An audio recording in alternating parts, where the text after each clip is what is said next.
Hello there, it's Saturday the 23rd of March 2013 and the cold weather here in the UK just goes on and on. We are sick of it. We're supposed to be into spring now and the weather is like someone is throwing bits of ice at you. It really is, it's so cold. But I do have a little bonus. I have another new jumper, boys and girls, which my friend bought for me, my friend Ron bought for me for my birthday. He's already bought me a blue one. And he did say he was going to get me two. So here is the other one, which apparently has taken weeks to arrive. It's like a cream-coloured one. And I'm wearing a rather nice dashing blue. Oh, I've just realised my shirt is a little bit crooked. One collar is out more than the other. Good job I've got a little mirror in front of me there, dear. Not that I like to look at myself in the mirror.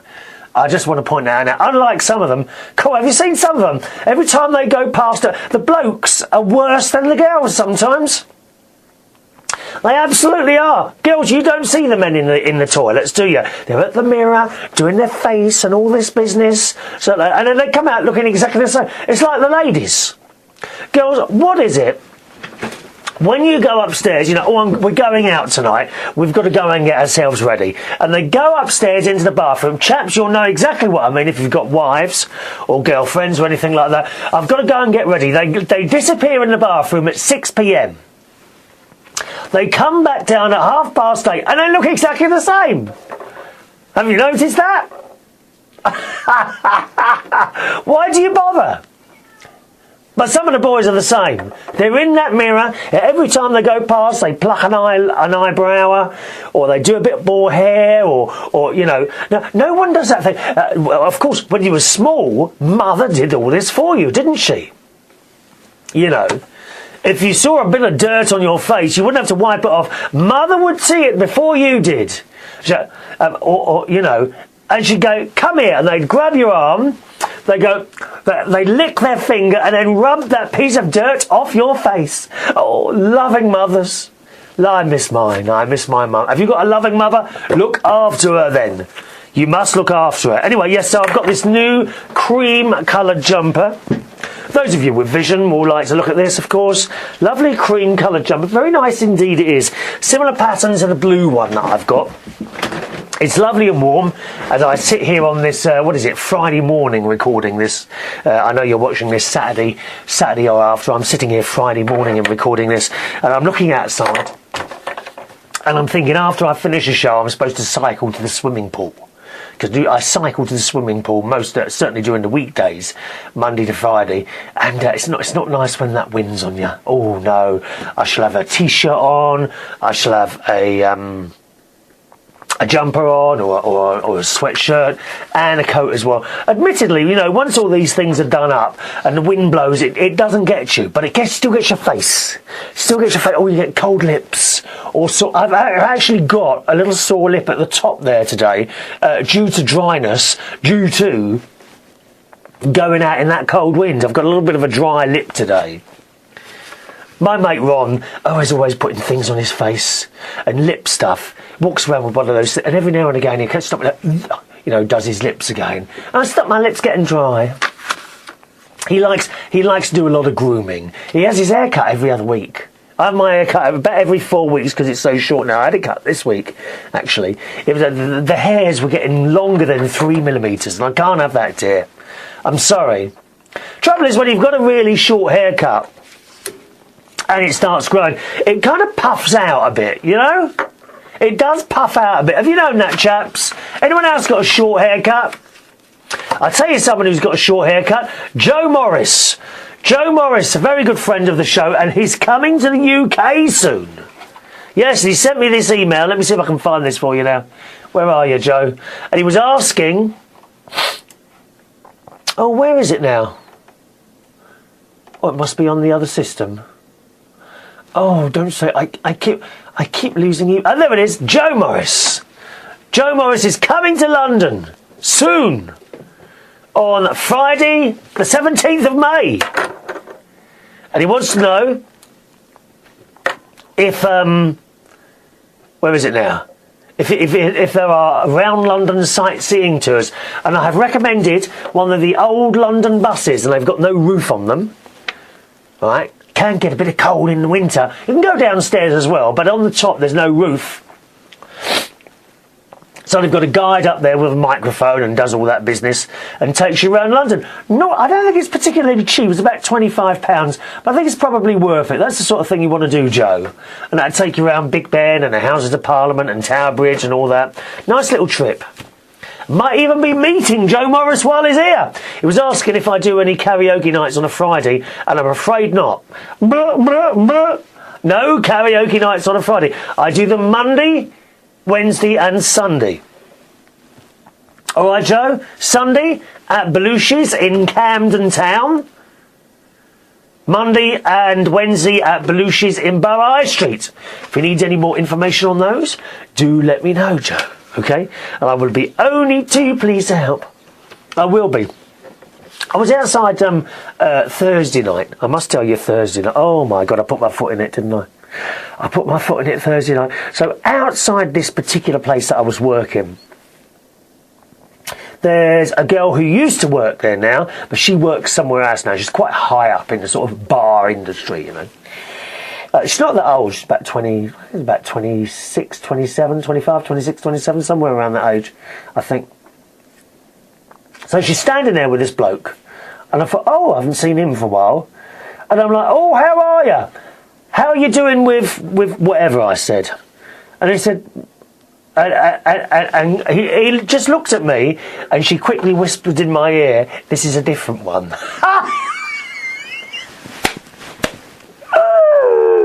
Oh no! It was someone else!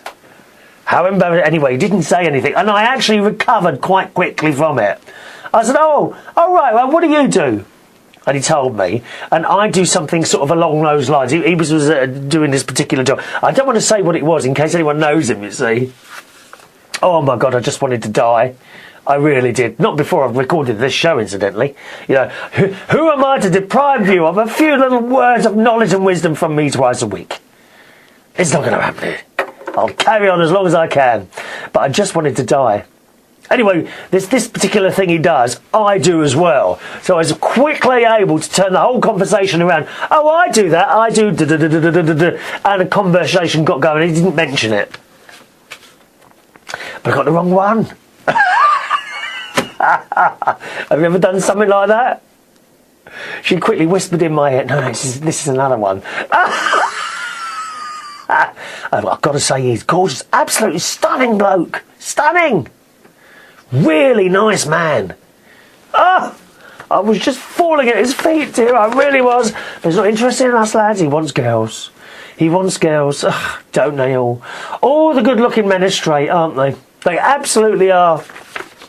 I don't actually know any good-looking gay people, only myself.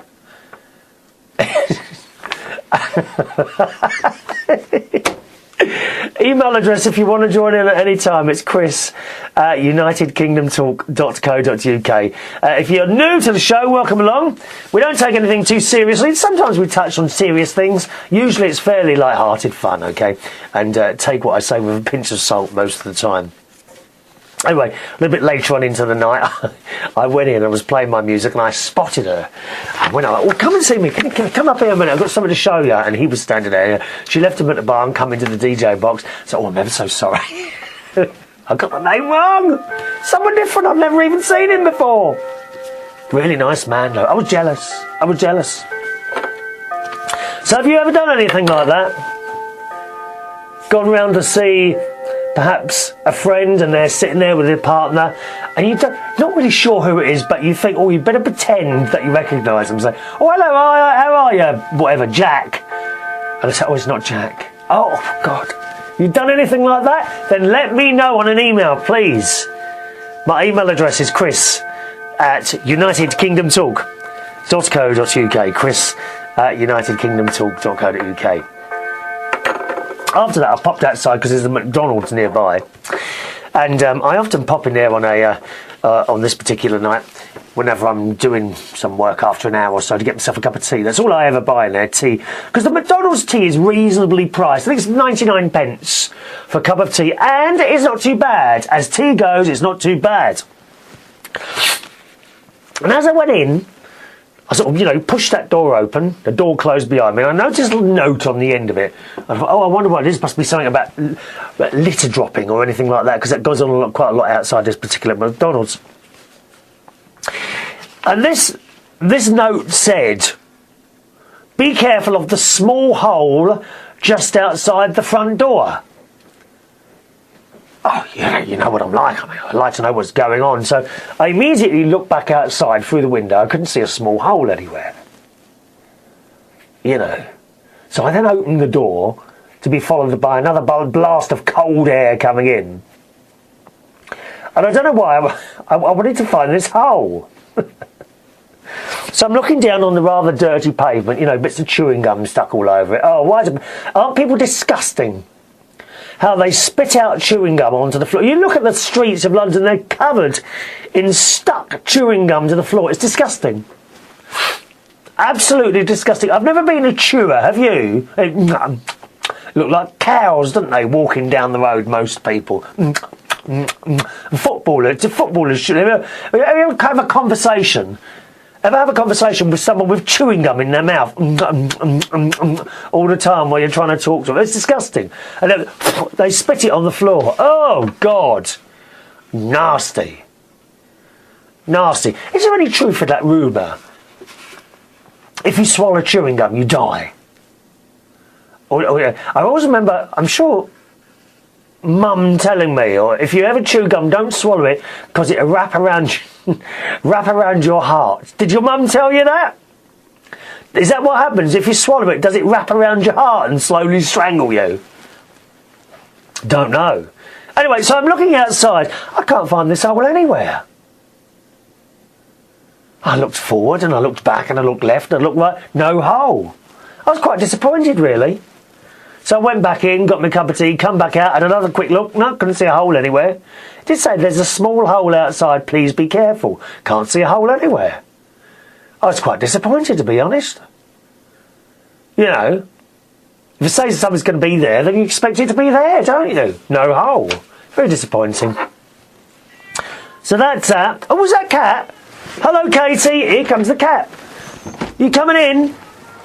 Coming in? Coming in. Now, what it is, I'll tell you what it is. What's that noise out there? Is that you making that noise? Hey? Come in, Kate. Come say hello. Katie. Oh, God. Katie. No, she's not coming in. I'll tell you what it is. While I'm recording my show, because she now sleeps exclusively, virtually exclusively, in the bedroom. I seem to... My asthma, the asthma I have is nowhere near as bad as it used to be. And that's in the last 6 months, I suppose.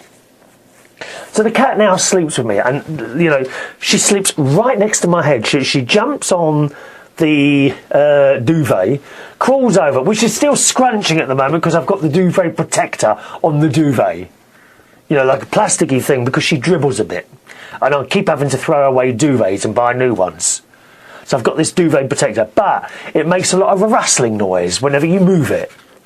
Yeah, and when she jumps up onto the bed, and then she walks towards me,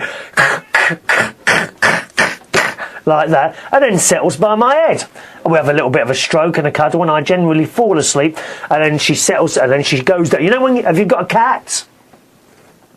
Okay, so they stand there, and then when they're quite happy with the situation, they then go down on all fours and relax. And she gets right close to my head, and I fall asleep to the sound, the beautiful sound, I have to say, of purring. And it's very nice. Anyway. So what it is, she's meowing at the moment because the bedroom door is closed. Because after I've got up, I generally get up in the morning, right? She waits till I've got up, okay? And as soon as I put a step out of bed, she gets up and jumps down and then goes downstairs and waits by her food bowl. Because it's breakfast time. Right? So I get out of bed, I pull back the covers, right? And I throw open the window, and I close the bedroom door to give it a good airing. Because the other thing with that duvet protector, because it's plastic, it feels a lot warmer than with just a duvet of its own. On its own. Do you see what I mean? Also, the only thing is, if you've passed wind at night in the bed, it's, you know, and you throw back this plastic duvet, this duvet with the plastic cover and then the duvet cover, and then any smells come straight out. Oh, it's not very pleasant to you. You know, it's a good job I haven't got smelly feet as well. But if you've made any smells during the night, it just comes straight out of you. So I pull back the duvet. Does that happen to you, ladies? You know, you pull back duvet. Oh, what's that? Oh, what's that smell? Does that ever happen? I'll pull back the duvet and then throw open the windows, and then I leave the bedroom. Right. So, and then I go downstairs for breakfast. So I've had my breakfast, watched a little bit of telly, come up to talk to you, right? But the bedroom door is still closed. Now, she is meowing because the bedroom door is closed and she can't get in there to go back to sleep. Because Katie, the cat, does now spend about 22 of her hours asleep. She gets up for about 2 hours, a little munch, go to the toilet, a little walk around outside, chew a bit of grass. Maybe she might come into the living room and sit on my lap for a while, if I'm in there. But generally, I think she's asleep for about 22 hours of the day now. I don't know if that's because of the cold weather as well, because it's quite nice and warm in the bedroom. I say it's nice and warm. I actually have the heating quite low. I don't know about you. My friend, oh my God, you know, it's like a sauna going into his bloody house. It really is. I get very uncomfortable in his house. Really uncomfortable, because it's so blooming hot. I've been in his house and it's like been 27 degrees. And he's walking around with no t-shirt. Him and his boyfriend walking around with no t-shirts on. And you're thinking, why? You know, turn the heating down. Don't moan at me when your bills come. I like to have a fairly cool house, right? To be honest, if the temperature in here is 15 degrees, I'm okay at 15, right? The government, I think, recommend 21 degrees. I'm actually fairly comfortable at 15. It's cool. It's not cold. It's cool. And I put a jumper on. No problem. And it's actually, I turned it down this year, really, because the winter was going on so long. I thought, well, you know, we can't just keep, because it has gone on and on this winter. And I'm still using the heater in March. Usually, by March, I've turned it off. Okay, so it might come on for a little bit here and a little bit there, but generally, it's not on. So I now have the heating on, and it doesn't heat the house to any further than about 17. But it generally doesn't get to 17 at the moment now, because I don't leave it on that long. But I'm comfortable at about 15 degrees. I'm okay at that. You know, especially if you've come in from outside and it's like 0 degrees. You walk into a house and it's 15. Hey presto, you know, you're warm straight away, aren't you? I suppose what it is, if you stay in your house all the time, you don't go out, I think you become accustomed to the heat, and then you knock it up another degree. And then you get used to that and you knock it up another degree again. I don't know what you think of that. Well, how hot do you have your house? I can't have it too hot. And the other thing, when you have it too hot, you start falling asleep, don't you? That is the case at work sometimes. Some of the places I work in, you walk in there from the cold outside and whoosh, this heat hits you. Because the bar staff have got the heating on. I was in one place a couple of weeks ago, they had it on 30. 90 degrees. It was on 30, I was sweating buckets, dear. And some people, they just don't seem to notice how hot it is. I'm sure some of them just come in there to keep warm, bless them. So they don't have to turn their heating on at home, do they? Oh, well. Anyway, they're my stories. So Kat's meowing because I think she wants to go into the bedroom. Never mind. Let's do some emails. Hello to Robert in Iceland, who sent this in nearly a month ago. I lost the email. I'm sorry, Robert. Dear Chris and friends of United Kingdom Talk, music moves me as no other medium ever could. Music was my first love, and it will be my last. Music of the future and music of the past. To live without my music would be impossible to do.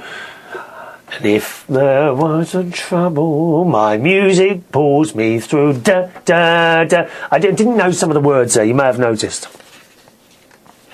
Robert says, if I were to define myself using the frame of music, then it would have to be The Lark Ascending by Vaughan Williams. Don't know that one, Robert. Throughout the various stages of my life, this piece has found expression in me. The youngster walking his beloved Dartmoor. Oh, Dartmoor. What a beautiful place that is. Is that Yorkshire? I think it's Yorkshire. That's a beautiful place, Dartmoor. Somewhere where I think I'd like to live, to be honest. Yeah. You know, Robert, I live in a large town. However, it's a very green town. I am surrounded by tall pine trees, a wonderful forest where I like to go over there and walk. And I've started doing a little bit of running as well now. I've started trying to do the jogging again because that's the thing that helped me to lose all that weight that time. So I'm starting to do a little bit of jogging now. I managed, I think, 11 minutes the other day. When I say 11 minutes, that's not 11 minutes straight off, because I've got a little plan this time that I printed off on the internet. I don't know where it is now. It's not here. But it says certainly when you start, you do a minute's running, then you walk a minute running, walk a minute. And first of all, you start off doing that 8 times, and you build that up, you see. So the first time I think I managed 5 minutes, the second time 8 minutes, and the last time was Wednesday, I think. Excuse me a moment. Oh, it's like my nose blowing. It's very loud, isn't it? Do you want it again? Here we go. We do like a loud nose blow.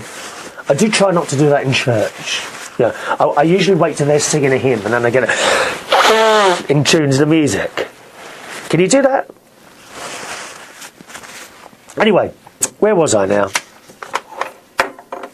Oh yes, the running. So I did it last on Wednesday and I managed 11 minutes. So I'm quite pleased about it. So it's a minute walking, a minute running, a minute walking, a minute running. So altogether you do 22 minutes. So 11 minutes walking, 11 minutes running. But that seems to be okay. And by the 11th minute, I know, you know, a little bit like that. But you remember I was doing this a few years ago, Robert, because you've been with us a while now, and I was damaging my knees. But I do believe it's because I was going every day and I was doing over an hour, non-stop. And I think I was overdoing it. So I'm also very aware that that was a few years ago, and now a few years has passed, and I'm older, yeah? I'm older as well. Okay, so it might not be, might take a little bit more out of me, but I want to get back to doing this. I do want to get back to doing it. But as I say, I go running in the middle of the forest. It's very beautiful. I love it very much. And Dartmoor, somewhere like that, would be the ideal place for me to live. Now, the problem is, I don't know anyone there. You know, I don't know lots of people around here, but I know a few. Certainly my best mate now lives up the road, which is, you know, quite handy. I'm not too far away from London. If I was to go and live in Dartmoor or somewhere like the Isle of Mull in Scotland, oh, beautiful, very rugged and trees and things like that. I'd be completely cut off. Perhaps I could live like that. I don't know. Some people can. Some people are quite happy to live in solitude. I think Marge, are you like that a bit? You like living alone? Or is it just that you didn't find or haven't found anyone yet? I don't know. I don't know if I could live alone. What I want to do, I think I've already mentioned this, is hire a cottage this year somewhere out in the sticks, cut off. But with electricity, you know. Oh, we can't do without electricity, dear. Maybe a wood fire and see how I get on my own for a week like that. Perhaps no telephone as well. Don't know. Oh, you can have a telephone, can't you? You can have a telephone, yeah. Anyway, back to this. Robert says, the sky full of skylarks in full song, and I would but laze away summer days, caring not of the past or future, only the here or now in Dartmoor. Looking up and squinting against the sun and the most bluest of skies, I would seek out the choir of skylarks.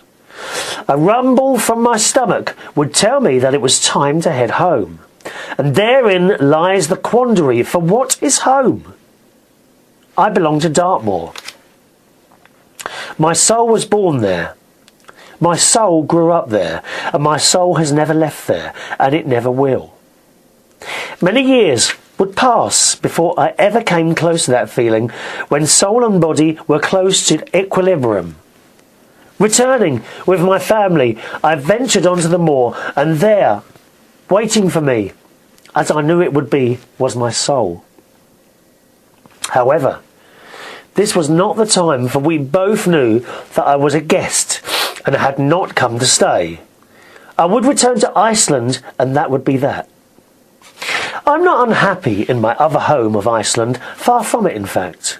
Rather, it has to do with my soul having found its home so early on, and the power of attraction overrides anything else. It is a comfort to know that although apart, both halves of the whole are content. To return to music and its powerful message, I need only listen to the lark ascending, and over the 1,000 miles that separate us, both soul and mind are united. Sometimes I find myself staring off into the distance, and it is to Dartmoor with its larks ascending that my eyes seek. That's a lovely piece, that really is, Robert. Excuse me, I'm going to have to blow my nose again now. I think blowing it that first time has started it all off, you know. It's all pouring out now, boys and girls. I do apologise, I really do. It's pouring out. And that's lovely, that is... Robert. I was brought up first of all in Peckham, until I was about 7 years old, and then in Roehampton, in southwest London.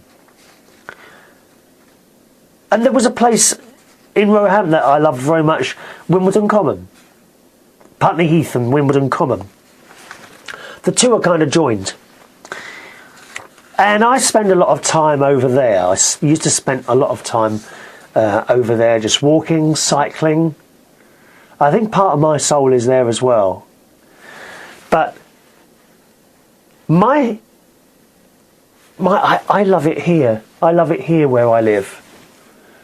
To the point of when I'm on holiday, can't wait to come back. I absolutely love it here. It's quiet. It's peaceful. I've got great neighbours. I've got a forest over there. I've got a swimming pool 5 minutes away, although the one I use is about 25 minutes away. I've got shops in walking distance. You know, I'm very lucky where I am now. But I'd like it a bit more rugged. Of course, you know, if I was to go and live somewhere like Dartmoor or the Isle of Mull or somewhere, you know, somewhere like that, there would be no large shopping centre nearby. No swimming pool. You know, so you would lose out on those things. Perhaps one would find different things to do, like a lot more walking. Some of those walks along the Yorkshire Dales or something like that. You know, so it's always very different. I need to try it. I need to try and live somewhere like that on my own and see how I get on. Robert sent this in a couple of weeks, a few days after that, because I completely missed these emails somehow. And he says, Dear Chris and friends of United Kingdom Talk, I'm glad to say that most of the bloody ice has gone. The girls have turned out to be talented ice hockey players, according to their Canadian coach. That's his girls. None of which comes as a surprise. What lunatic would, 1, give them body armour, 2, bloody big sticks, and 3, allow them to work as a pack? This is the ice hockey. Those poor kids from Reykjavik had no idea what a storm they were heading into. I find it most interesting to see just how close we are to the animal kingdom. I said, oh, well, I'm definitely close to the animal kingdom. As you know, the noises I do.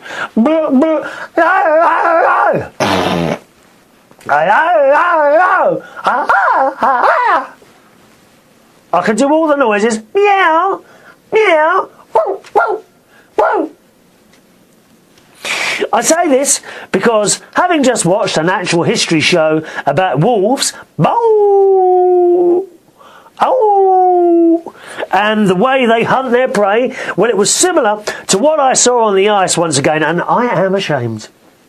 The whole team managed to take out the opposition, which was at least 2 years older than them, with no trouble at all. 2 boys left crying, others limping, and the remaining team had forgotten about the puck and just tried to avoid injury.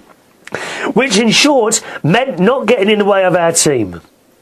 And this Sunday, they are playing again, and all I can do is listen to Vaughan Williams and keep on repeating my mantra of, every day I'm getting better and better, over and over again.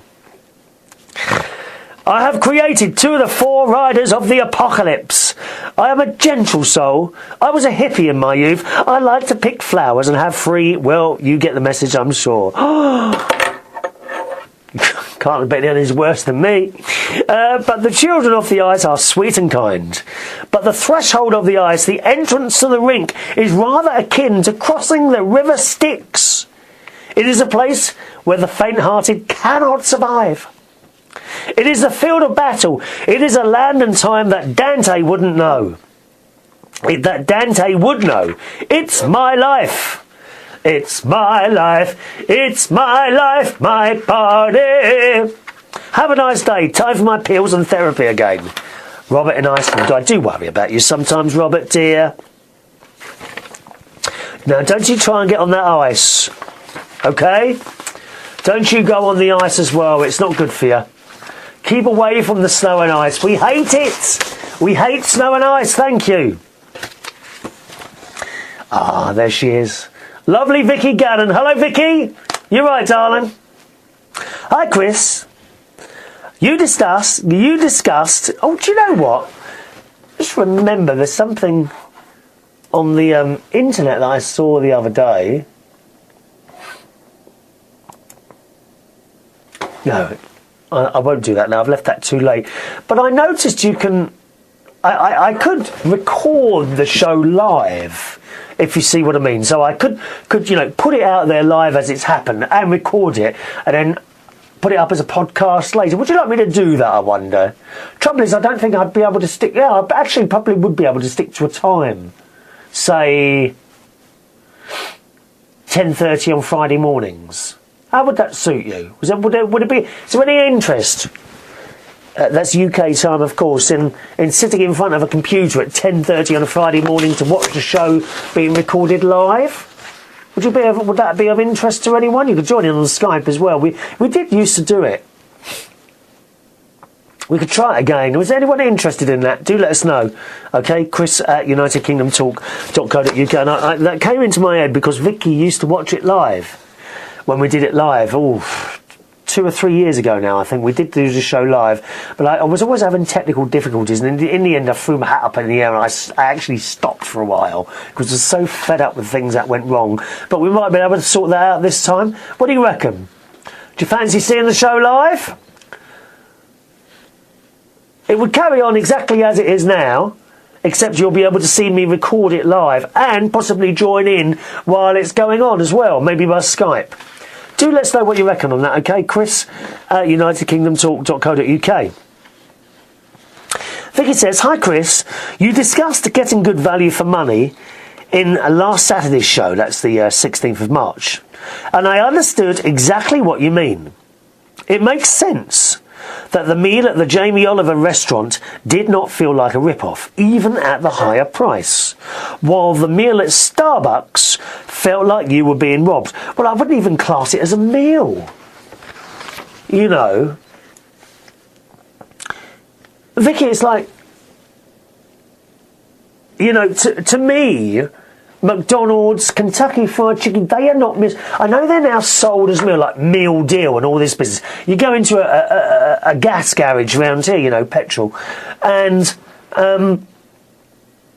they say meal deal, and that would be like a sandwich, a fizzy drink, and a bag of crisps. Now that to me isn't a meal, it's a snack. It's a large snack, but it's a snack. McDonald's to me, you know, you go to McDonald's, you have burger and chips. To me, that shouldn't be a meal. It's a snack. I don't care how much you've bought. You know, if you bought a burger, chips, apple pie, I don't know, what else, a thick shake, or whose thick shakes are to die for, aren't they? A thick shake or something like that. And they call it a meal, and I cannot accept that as a meal. A meal to me is at home or in a restaurant, you know, you've got your main thing, whatever it is, probably you eat meat, a piece of roast beef, some potatoes and some vegetables, or baked beans and gravy on it, followed by a pudding. McDonald's and all that stuff just is not a meal to me. Oh, I'm gonna... Time for a sneeze.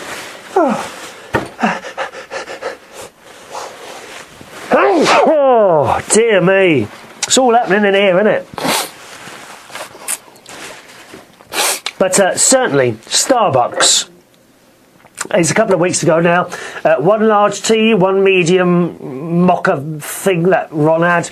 A small piece of cake. The cake itself cost £2.20 for this small piece of cake. Very small. I don't suppose it was even a centimetre wide.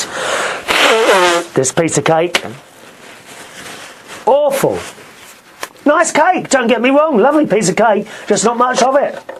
And then that cheese and tomato thing, £4.95. The whole lot come to 12 quid. 12 quid. For a quick 10-minute job in Starbucks. No, it's not worth the money. Absolutely robbed. I only eat and drink at Starbucks, says Vicky, when absolutely necessary. I always feel someone ripped off when eating there because for what I'm paying I should be sitting down at a diner with a metal fork and to eat my slice of cake and drinking my tea or coffee from a proper ceramic mug. Well, I have to say,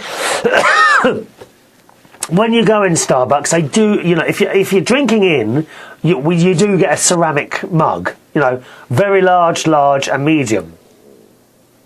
I also have to say that the tea and coffee they do in Starbucks is very good. I think it is... What was that noise then? Was that you, mobile phone, buzzing? Something buzzed at me then. Certainly being British, we like our tea in a certain way. Okay? Starbucks are able to deliver that. I think they are one of the only places that you can go to wherever you are in the world and they know how to do the tea. Boiling water, poured on a tea bag, given to you to put your own milk in. Most places, in Europe certainly, they put the water in the cup, the water goes off the boil, then they give you a tea bag, and by the time you've got back to your seat, all you've got is a cup of very hot water, but not boiling, and the flavour of the tea doesn't come out. Starbucks know how to make tea, but they charge far too much for the food.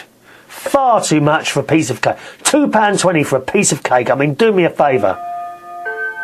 It's too much. I wouldn't like to see Starbucks go. Certainly in the States, you know, in Vegas and New York, you know, your fancy cup of tea, you just pop in there and you know you get a decent cup of tea in Starbucks. Absolutely. Just don't eat there. Because they take the piss with the price of the food. They really do. Talking of which, went to the cinema this week, didn't I? Okay. So I'll probably talk about the film on the next show because I think we've done we've done quite a lot of minutes today. I don't like to overtalk. I don't want to bore you. I know you're saying I could never bore you, but I do see I get audience retention numbers on YouTube now, and it shows you. And after about half an hour, people start tailing off. You know, they get fed up with my chat. I don't know why. Why don't you just pause it, walk away, get yourself a cup of tea, and come back again? Preferably not from Starbucks. If you can make it yourself. No, I've no qualms about the quality of the tea in Starbucks. It's good. Tea quality is good in Starbucks. The coffees look amazing in Starbucks. But the price of the food is despicable. Went into the cinema Wednesday this week. Right? Went to see a film. I looked at all the food and I thought, no, I'm not buying any of this overpriced stuff. One bag of crisps, £1.25. $2 for a bag of chips, you know. One bag of Maltesers, £2.99. I don't think so. And don't you dare have any of that Ben & Jerry's ice cream. £5 for a little pot like that. Do me a favour, it's alright, I don't buy it.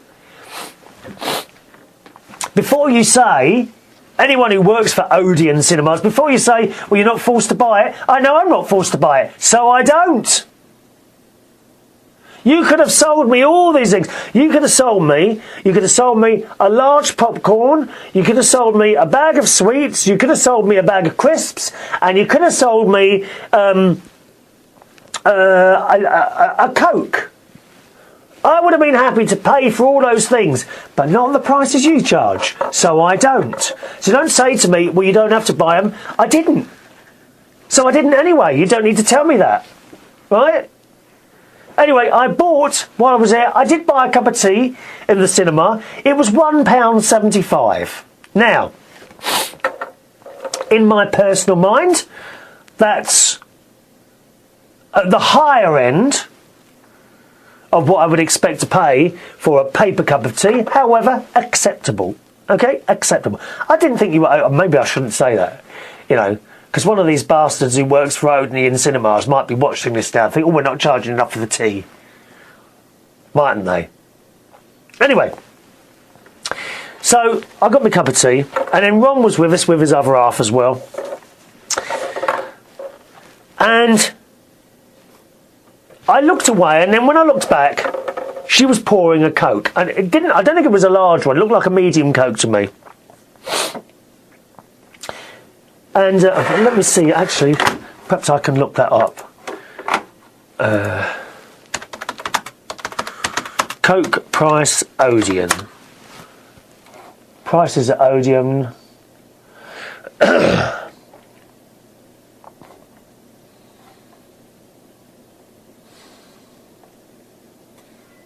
No, just a minute. Oh, someone's ringing here. Who's this ringing? Oh, I think it's my best friend. Hello? Oh, hang on. Hello? Oh, good morning. Here I am recording my show. Well, it's not... What do you mean, hobby? Hobby? Shall I put you on the answer phone, dear? I'm going to put you on the answer phone, thank you. Well, because I need a new phone. Right. This one, the lead is gone a bit funny, and every time I move the handset, it's you cut out. It's my best friend Ron. Say hello to the millions of listeners and viewers. Hello, all 5 of you. What do you mean 5? Yeah. So what job are you for? I don't know. You tell me. You rang. Oh, so yeah, about your hobby. An interest is something that doesn't cost you money. A hobby is when something begins to cost you money. That's what they say. It's not much, though. Just a few pounds here and there. It's funny you should ring. Yep, it's funny you should ring. What? Because guess what subject we've got onto? Fashion. Sorry? Fashion. Fashion? No, but I have shown them my new cream jumper, which I'm wearing, that you purchased for me. Thank you very much. Fine. And underneath it, I'm wearing a navy blue shirt today, with the collar out. Yes. So what are you talking about? What can I help you with? I have just got to the subject of... Oh! So 1 minute, what's happening there? Hello? Hello? I'm still here. Oh. I've just got to the subject of the Coke that Andy bought at the cinema. Now, do you remember, it wasn't a large one, was it? No, it wasn't. It was medium. Right, so this was a medium Coke. So I bought my tea, £1.75, okay, which is a little bit pricey, but acceptable. I was happy paying £1.75 for that tea. Andy, I turned around looking at sweets and things, and I thought, look at the price they're charging for those. Right, when I turned back, they're pouring a Coke. right? So this girl, nice girl. She was a nice girl, wasn't she? Well, very nice. Nice girl. Bit plump, but nice. Bit plump girl, but very pleasant, very pleasant. She's doing this coke, and she says that's £3.40, £3.45. £3.75. No, it wasn't £3.75. It was either £3.45 or £3.75. I think it was £3.45. Okay, well anyway, it was over £3. Oh, do you know what it was? It was £3.45 because if you go somewhere like, I don't mean to plug supermarkets like Waitrose or Sainsbury's, but if you go to them, you can buy 12 cans of Coke, buy one get one free for £3.50. Right. Now I'm looking on the internet. It says prices at Odeon, non-gaming. At my now this was a post from 2005. It says here oh, hang on, sorry, no, that's popcorn prices. That's not Coke at all. Anyway, so this woman, she says £3.45, please, for the Coke. And I said to Andy, oh, what have you got? He said a Coke. I said, well, what have you got, a small popcorn? He said, no. Just a Coke. I said, £3.45 for one medium Coke? Yep. He said, yeah. Yep. And anyway, so it was, you bought it, didn't you? Yeah, he made me pay. Yeah, so his other half bought it, right? So he was walking away, and I said, because I start swearing, you see, because it makes me angry. It makes me angry that people are being ripped off like that. I know you're not forced to buy it. I know, so I don't. End of story. You know. When people say to me, "Oh, I'm moaning about that," and they say, "Well, you don't have to buy it." Well, I don't. That's right. I don't buy it. End of story. Right. So I'm moaning to Ron, and I think Ron, you got into the swing of things and started moaning back to me. And do you know what his boyfriend said? Do you know what his boyfriend said? Oh, if you don't want to buy it, don't buy it for me. What sort of answer's that? Ungrateful little bastard, I thought to myself. You should have hit him. Hit him. Slap him.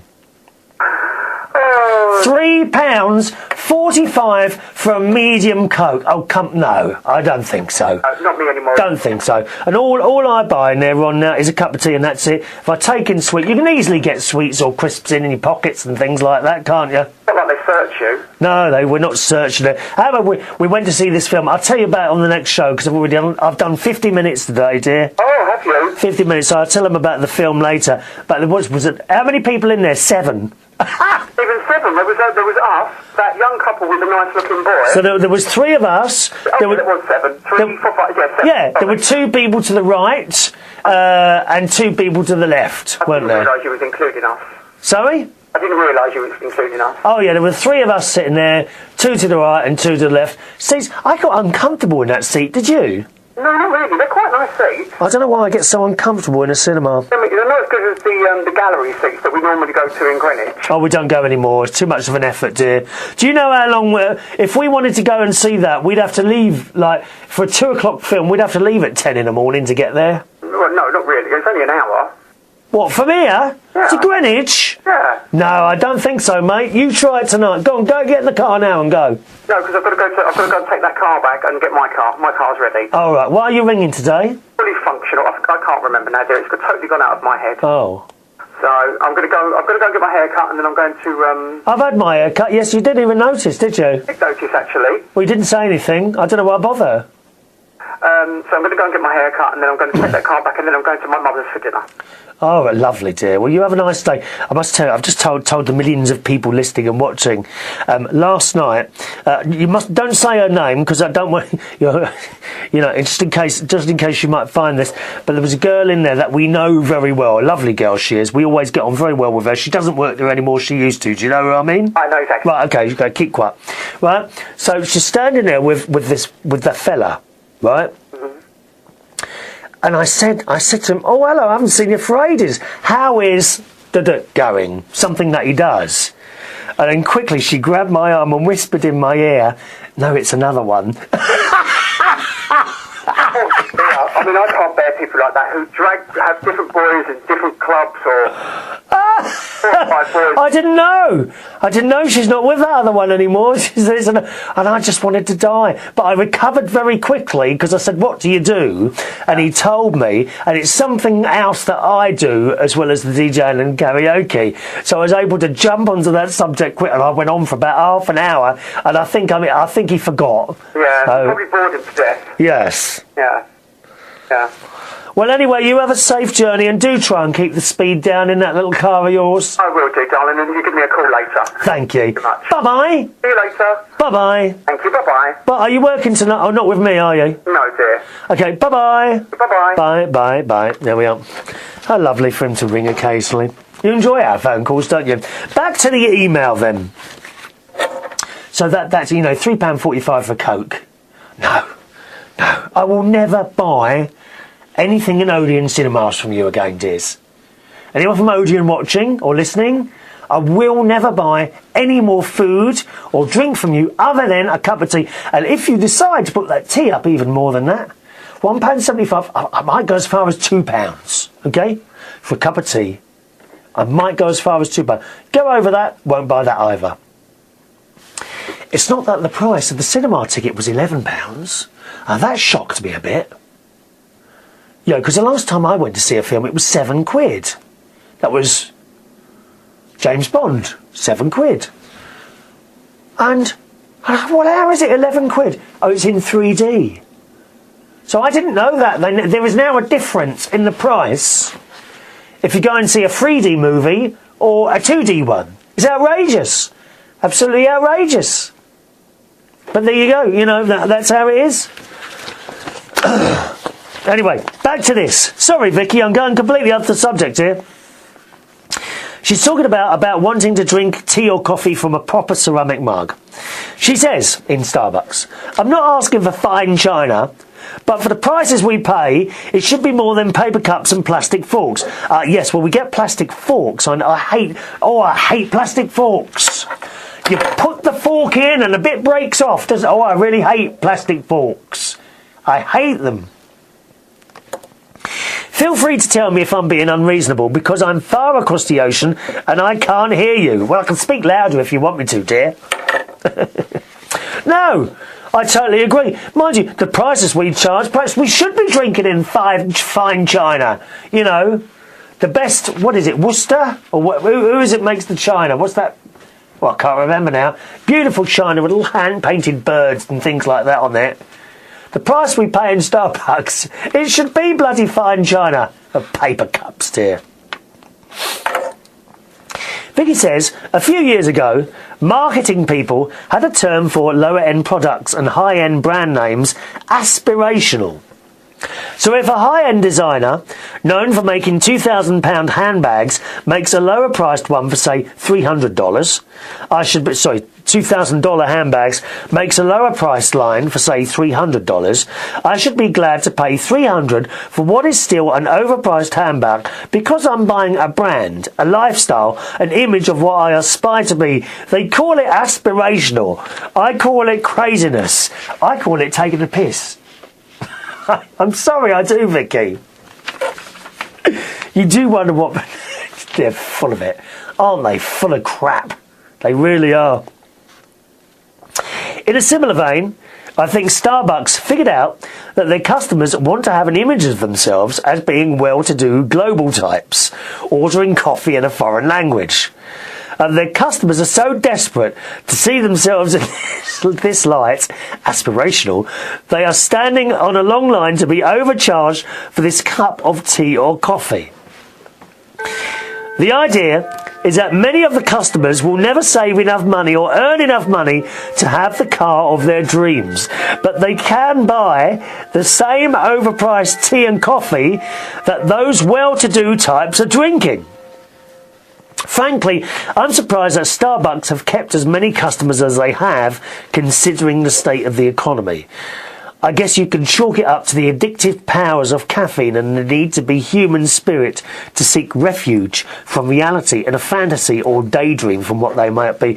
I think what it is, Vicky, is that people have got into the habit of popping into Starbucks at tea time or lunchtime.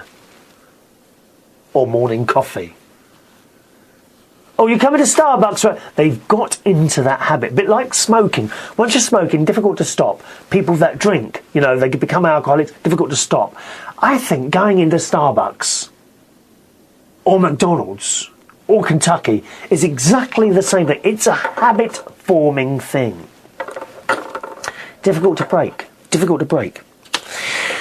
Look at me on Thursday night. Every Thursday night, I pop into McDonald's for a cup of tea. It's only 99 pence. Perfect price. Perfect price for a cup of tea, 99 pence. Do not feel ripped off at all. I'm in that habit now. Every Thursday, you know, I put some music on, but an hour later, I just pop next door for a cup of tea, bring it back and drink it in there. Speaking of fantasy or daydream of what might be in the attached photo, I get the impression that my cat Toby has just had a vision of how nice the chair would be if he had room to spread out, and she sends in a little picture of her cat. In aid of this, he has given me a look that seems to say, "Can't you get Honey," that's the dog, "to find another place to sit?" We love cats. We love cats. Have a lovely weekend, Chris, and enjoy the good times with your family, which of course I did last weekend. Absolutely fantastic. Lovely to hear from you, Vicky. By the way, anyone see Dallas? JR's funeral? Oh no! Poor Sue Ellen, she's hit the drink again! She's hit the drink! Sue Ellen, those of you that watched Dallas, Sue Ellen was a drinker. She gave up for 25 years. And in this episode, she's just been to JR's funeral. She's sitting in JR's room, I think it was. And there's this bottle of whiskey in front of her, bourbon. And she's looking at it. She picks up the glass, puts it back down again. And I'm shouting at the television, "Don't do it, Sue Ellen! Leave the drink alone!" Seriously, I'm shouting at the telly, "Don't! Don't!" And she picks up the glass and drinks it.